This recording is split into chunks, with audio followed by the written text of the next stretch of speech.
That's Yared Nuguse. He anchored the Irish to an NCAA indoor championship in the DMR. And in this race as well, not to be forgotten, in the burnt orange on the outside, Sam Worley from Texas, and the faithful will have their hopes up high as this race goes on. Yeah, a lot of pressure on that young man. He is a blue chip recruit they got here, and Edric Floreal took him over when he took over the head coaching position here this year. And Worley has been a workhorse already, just a sophomore. They're expecting a lot from him.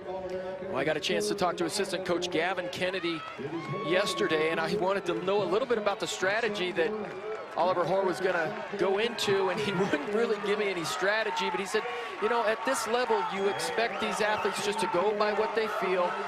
But Oliver is one of those guys, Dwight, who likes to stay up front, stay out of trouble, and be in the right position to kick. I've rarely ever seen him in the middle of the pack or in the back of the pack. So the two favorites up front, the defending champion, Oliver Hoare of Wisconsin, and Yared Nuguse, also a sophomore from Notre Dame. They went through 58 seconds the first 400, a very honest pace for a championship race. And they're on the inside with the Sun Devil uniform, yellow top, maroon bottoms. That's William Paulson. He was your Pac-12 champion. He was 5th indoors, the Princeton transfer. He's going to be back to Arizona State next year. Nuguse now into the lead, and Hoare fine with that.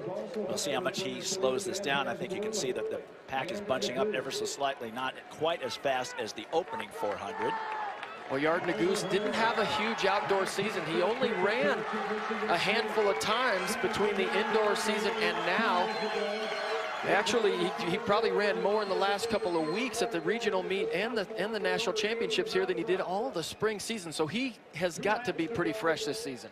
It's Justin Kiprotich of Michigan State kind of stalking on the outside of lane 1, early part of lane 2.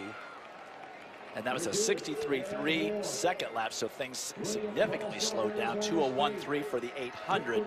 That's more what we are used to seeing at this level. Kiprotich on the outside, he beat Oliver Hoare at those Big Ten championships, surprised him, just went. Ollie didn't have an answer for it. He's just a little bit of a sneaky runner, but he was runner-up to Josh Kerr in 2017 at these championships. So lots of athletes in position to make a move. In fact, the entire field. Cameron Griffith of Arkansas, the tall runner with the number 10 on his hip there on the inside of the back of the pack. Coming to the bell. Lots of fireworks left to happen here. Well, Sam Worley about 3/4 back of the pack. Keep your eye on Talon Franco from BYU, and also Casey Comer from Villanova is up there. Kiprotich all the way out in lane 3 trying to stay out of trouble, or back into the lead, but not really because he isn't dropping in. He and Nuguse right there stride for stride. There is Kiprotich on the outside of Hoare. Now Nuguse drops back. That was a 60.1 second lap, and now the sprint is on. Look at Cameron Griffith making a move from about 10th. He's working his way through the pack. That's the way we've seen him do it his whole career at Arkansas. Kiprotich now with a head of steam in the front.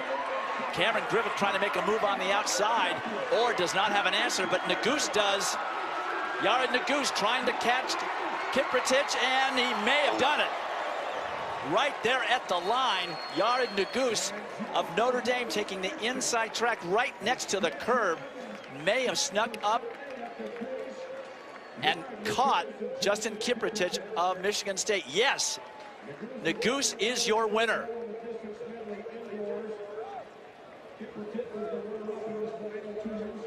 Wow, that was a very strange last 120 meters of that race. A lot of action happening.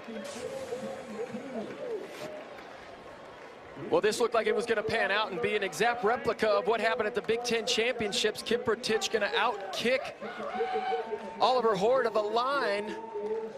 They winding things up about 150. William Paulson is still there. Yared Nuguse, nobody saw him on the inside. He went by everybody, and what a season for Yared Nuguse. He doesn't run the individual mile at the NCAA Indoor Championships, saves himself. They win a national title in the DMR, and here outdoors, he runs sparingly, wins an ACC title, gets through in the regional qualifying, and comes away with a national title for the Notre Dame Irish.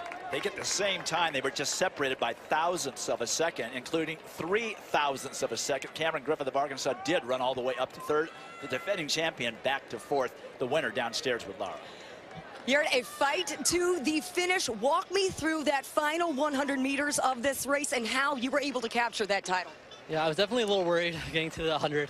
I've raced against some of these guys, and they're amazing runners. So I knew I just had to like dip down, and I went back to thinking about like the reason I run, and that's like for all my guys at home who couldn't be here today. And I'm always out here doing it for my team, and I think they really pulled me through today. How strong did you feel in your closing kick, knocking off the defending champion in the 1500? I felt pretty strong. It definitely was one of the hardest things I've done in a really, really long time. But it was worth it, and I'm really happy that I got the opportunity to do it. Congratulations! Enjoy that victory lap.